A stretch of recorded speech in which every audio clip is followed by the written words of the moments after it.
So the time of exam, এটা এমন একটা সময় যেটা আমার মতো স্টুডেন্টের জন্য অল টাইম খারাপ হিসেবেই থাকে। বাকিদের ব্যাপারে জানি না, but I hate exam because এক্সামে লিখতে হয়, আর আমার লিখতে ভালো লাগে না। That's why I hate exam. I mean, I don't like exam, not hate. Anyway, in the past, I was a talented person.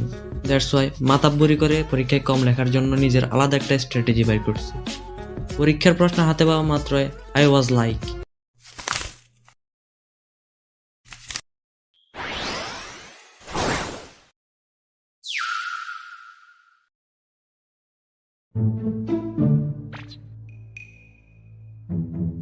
একশো মার্কের পরীক্ষা, 30টা MCQ, 10টা প্রশ্ন।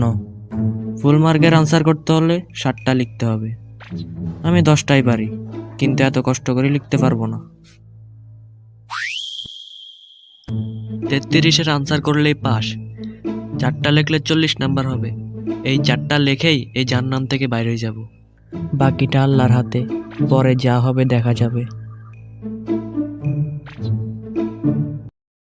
হ্যাঁ, ক্লাস 3 থেকে 9th পর্যন্ত আমি এভাবেই পরীক্ষা দিছি, আর পাশও করছি।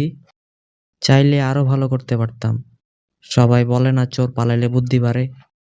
নাও আই রিয়েলাইজ, যদি ফার্স্টে যাই নিজেরা বলতে পারতাম, মাম্মা কি বলদামিটাই না তুমি করতেছ। কারণ আগে কমন আসতো, তাও লিখতাম না। এখন কলেজে ওঠার পরে কমন তো দূরে থাক, পরীক্ষার প্রশ্ন দেখলে মনে হয়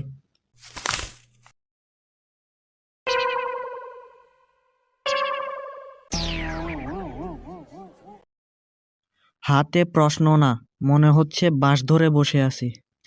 হ্যাঁ, কিছু করারও নাই, বাঁশ খাইতেই হবে যা দেখা যাচ্ছে। That's all for today. If you enjoyed the video, like it and also make sure to subscribe. Be chill, be happy. Bye bye.